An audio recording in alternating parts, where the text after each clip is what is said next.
Eu já desenvolvi diversos projetos com ESP32 e normalmente eu uso ele no formato de chip, integrando diretamente na minha PCB todo o circuito que tem dentro do módulo do ESP. No começo, o meu principal motivo para trabalhar dessa forma foi reduzir os custos de fabricação, mas recentemente eu descobri que em alguns casos utilizar o módulo também é vantajoso. E isso me fez questionar, afinal, qual a melhor forma de trabalhar com ESP32, se utilizando o módulo ou o chip. Nesse vídeo eu vou fazer uma análise detalhada e prática para te ajudar a decidir qual a melhor opção para o teu projeto. E os principais pontos que eu vou analisar aqui são a complexidade do projeto, a flexibilidade do hardware, homologação e, por fim, os custos de fabricação do projeto. Começando pela complexidade do projeto, nesse ponto a gente não tem muito o que discutir. O circuito para utilizar o módulo é bem mais simples que o do chip. Afinal, dentro do módulo já temos muitos dos componentes necessários para utilizar o ESP32. Porém, eu preciso destacar aqui alguns pontos. Primeiro é que a Espressif, que é a empresa que fabrica o ESP32,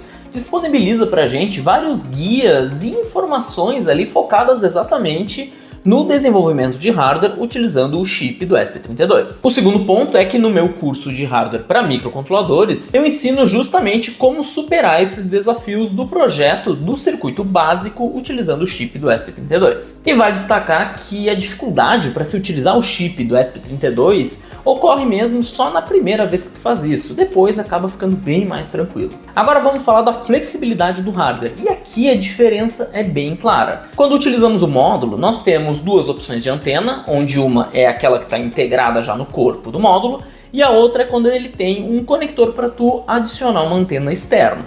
A gente também tem ali algumas variações de memória flash e PS-RAM, porém a gente fica preso ao tamanho e formato do módulo. Já com o chip, a gente tem liberdade total. Eu posso escolher entre um modelo de ESP32 que tem memória interna, que são os meus favoritos, mas eu também posso usar memória externa se for necessário para o projeto.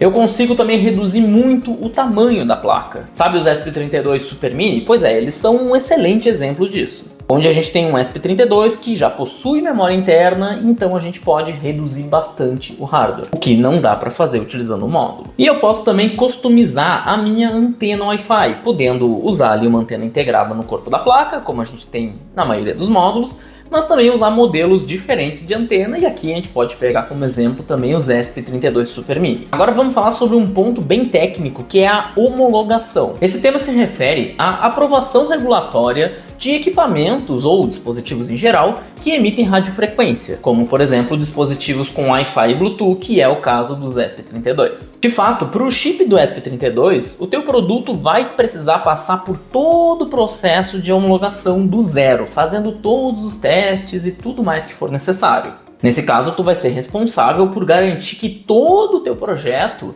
está ali condizente com as normas e regras exigidas, como por exemplo o projeto da tua antena Wi-Fi tem que seguir ali todas as diretrizes e vai passar por todos os testes lá na Anatel, para ver se o teu produto atende todas as exigências. Porém, existem alguns modelos do módulo do ESP32 que já estão homologados na Anatel. E com esses módulos que já estão certificados, a gente consegue reduzir bastante a burocracia e a complexidade da homologação. Porém, o uso do módulo homologado não elimina a necessidade de homologar o produto final. A Anatel ainda vai exigir fazer ali uns testes básicos no teu produto.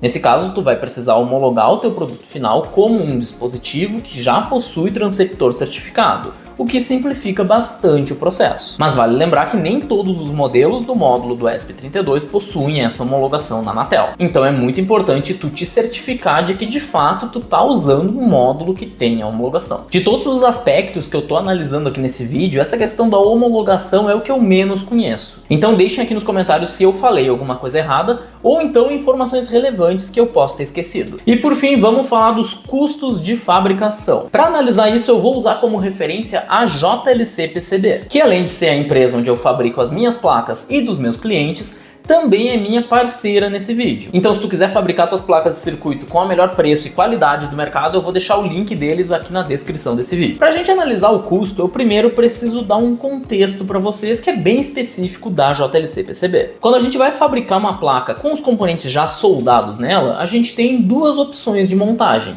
a Standard e a Econômica. Existem várias diferenças entre esses tipos de montagem, e a mais relevante aqui pra gente nesse vídeo é o preço. sendo a econômica bem mais barata. Sabendo disso, alguns componentes só podem ser montados na placa utilizando a montagem standard. E mesmo que eu tenha somente um componente que exige esse tipo de montagem no meu projeto, eu preciso mudar todo o tipo de montagem por causa dele. E é aqui que entram os módulos do ESP32. Nas primeiras pesquisas que eu fiz, todos os módulos do ESP32 que eu encontrei eram montados somente utilizando a montagem standard.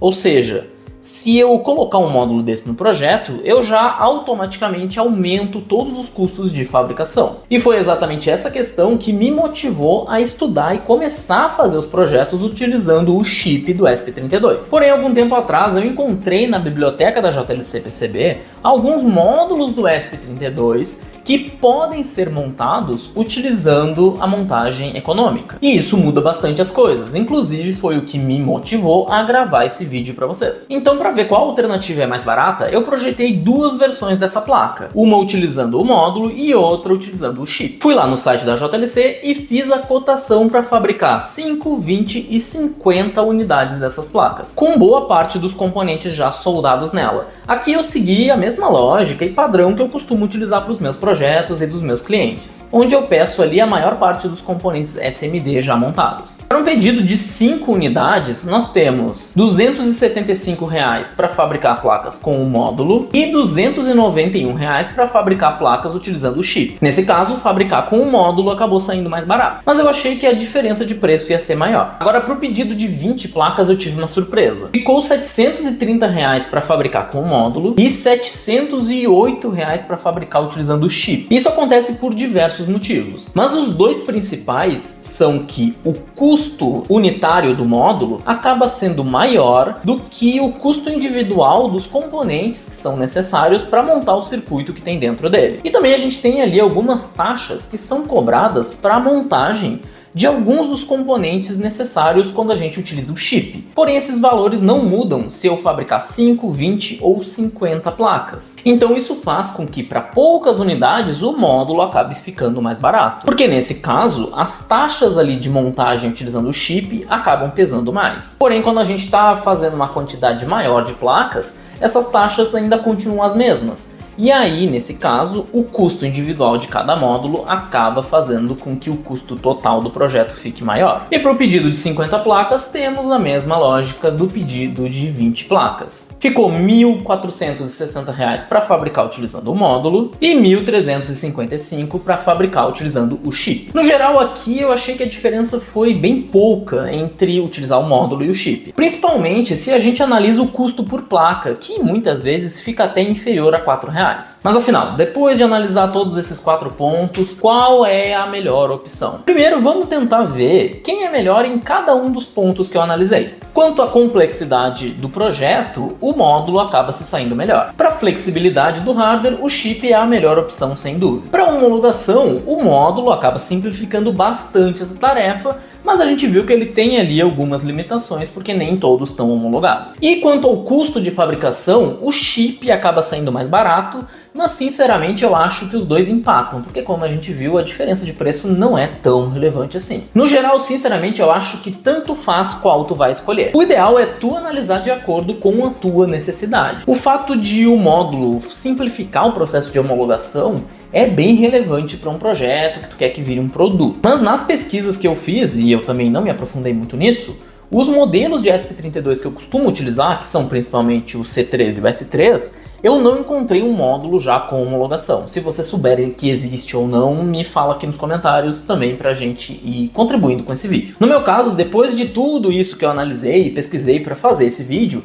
eu acho que eu vou continuar utilizando o chip nos meus projetos. Mas se algum cliente meu desejar, ou se por algum motivo for necessário utilizar o módulo, eu vou fazer isso com tranquilidade. Principalmente porque eu consegui ver aqui várias vantagens de se utilizar o módulo que eu não conhecia antes quando eu estava me baseando somente nos custos de fabricação. E inclusive eu acabei de mandar fabricar a placa que eu mostro aqui no vídeo quando eu fiz a comparação dos valores. Então se tu gostou desse vídeo e quer ver o resultado desse projetinho aqui, não esquece de te inscrever no canal e ativar o sininho para receber notificações sempre que eu postar um vídeo novo. E além disso, deixa aqui nos comentários todas as tuas dúvidas e sugestões para novos vídeos. E aproveita que tu chegou até aqui e dá uma olhada nesse vídeo aqui, onde eu mostro o próximo projeto que eu vou mandar fabricar.